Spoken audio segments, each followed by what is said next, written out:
পশ্চিমবঙ্গে বিজেপি সরকার এলে প্রতি মাসে মহিলারা পাবেন ৩,০০০ ঘোষণা করলেন বিধায়ক অগ্নিমিত্রা পল। দিল্লিতে শক্তিশালীভাবে ক্ষমতায় থাকার পর এখন ভারতীয় জনতা পার্টি অর্থাৎ বিজেপি পশ্চিমবঙ্গে নিজেদের আধিপত্য স্থাপন করার প্রস্তুতি নিচ্ছে। এর জন্য সাংগঠনিক স্তরে একের পর এক বৈঠক চলছে। এই পরিস্থিতির মধ্যেই পশ্চিমবঙ্গ বিজেপির রাজ্য সম্পাদিকা এবং আসানসোল দক্ষিণের বিধায়ক অগ্নিমিত্রা পল বড় ঘোষণা করেছেন। তিনি জানিয়েছেন, যদি বাংলায় বিজেপি সরকার গঠন করে তবে রাজ্যের সমস্ত মহিলাদের প্রতি মাসে ৩,০০০ করে দেওয়া হবে। এই ঘোষণার পর রাজ্য রাজনীতিতে চাঞ্চল্য শুরু হয়েছে।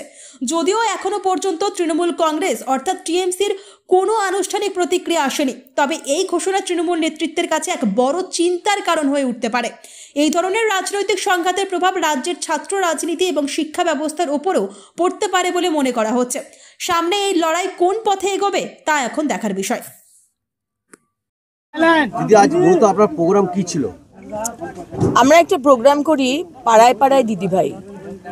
আমি প্রতি বুথে যাই এবং সেখানে গিয়ে সেইখানে স্থানীয় মানুষের মাতৃশক্তি ভাইদের যে সমস্যা, প্রচুর সমস্যা, এবং আমাদের তো আর সরকার নেই পশ্চিমবঙ্গে, সুতরাং যতটা সম্ভব সেটাকে চিঠি দিয়ে হোক, যাকে অ্যাড্রেস করা দরকার তাকে অ্যাড্রেস করে যদি কাজটা করিয়ে দেওয়া যায়, এইভাবে তাদের পাশে দাঁড়ানো। এবং আর 1 বছর বাকি, সরকার বদলাবে। আমাদের দৃঢ় বিশ্বাস পশ্চিমবঙ্গের মানুষ এবার ডিসিশন নেবে যে পরিবর্তন চাই, পরিত্রাণ চাই। সুতরাং সেই রকমই আজকে আমাদের মণ্ডল 2 এর একটি বুথে এসেছি এবং সেখানে মানুষের সাথে কথা বলা হলো। জল নেই, রাস্তা নেই, ডাস্টবিন নেই, বাড়ি পাইনি, শৌচালয় নেই, যতটা সম্ভব সেটাকে সমস্যার সমাধান করা। একাধিক কর্মসূচি করেছেন যে পাড়ায় পাড়ায় দিদি ভাই, মূলত কোন কোন অভিযোগটাকে মেইনলি যে অভিযোগ হয় সেটা হচ্ছে যে জলের সমস্যা।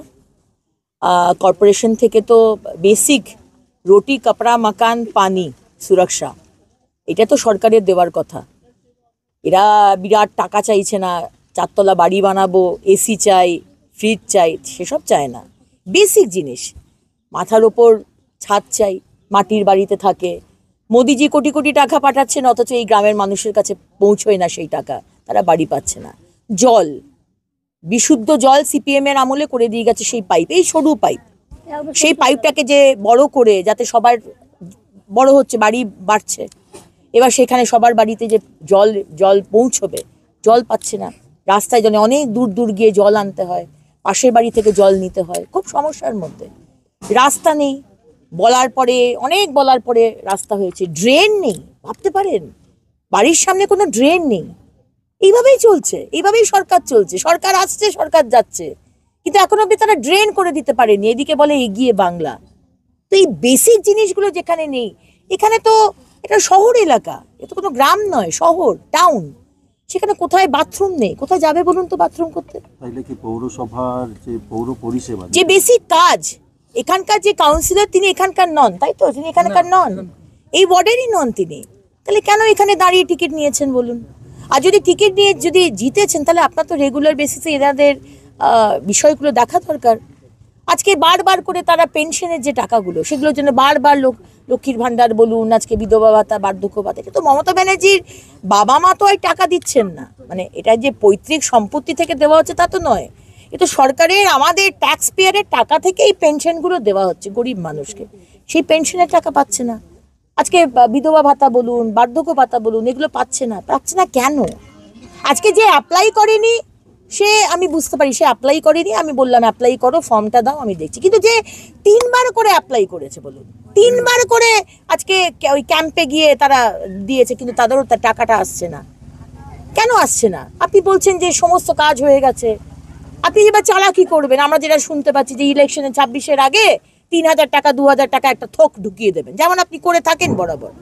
তারপর 5 বছর আর কোনো ডেভেলপমেন্ট নেই। এইগুলো তো চলতে পারে না, তাই না? মানে পৌর পরিষেবা দিতেই ব্যর্থ, সেটা তো আমি বলছি, মানুষ বলছে। আপনি মানুষ, এখানে প্রচুর মানুষ রয়েছে, তারা কি দল করে আমি তাদেরকে জিজ্ঞেস করি নাই। তারা হিন্দু না মুসলিম না খ্রিস্টান না পাঞ্জাবি না শিখ, আমি জিজ্ঞেস করিনি। তারা এখানকার স্থানীয় মানুষ, গরিব মানুষ, মাতৃশক্তি, তাদেরকে জিজ্ঞেস করলে আপনি জানতে পারবেন যে জল পাচ্ছে না, ড্রেন নেই, বাড়ি পাইনি, শৌচালয় পাইনি, রাস্তা নেই, ডাস্টবিন নেই, লাইট নেই, রাস্তায় লাইট নেই। খালি কিসের ডেভেলপমেন্ট হলো? এই যে 15 বছর আপনি বললেন যে এগিয়ে বাংলা, এত 90% কাজ হয়ে গেছে, গ্রাউন্ড লেভেলে গিয়ে মুখ্যমন্ত্রী মমতা বন্দ্যোপাধ্যায় যখন বিরোধী দলনেত্রী ছিলেন তখন অনেক কাজ করতেন, তখন মানুষের জন্য ফিল করতে পারতেন। কিন্তু মুখ্যমন্ত্রী হওয়ার পর এই 15টা বছর গ্রাউন্ড লেভেলের সমস্যা থেকে উনি অনেক উঁচুতে চলে গেছেন। ওই 14 তলায় বসে থাকেন নবান্নে, গ্রাউন্ড লেভেলে কি হচ্ছে সেটা ওনার কাছে তার কাছে বোধহয় কোনো ইনফরমেশন নেই।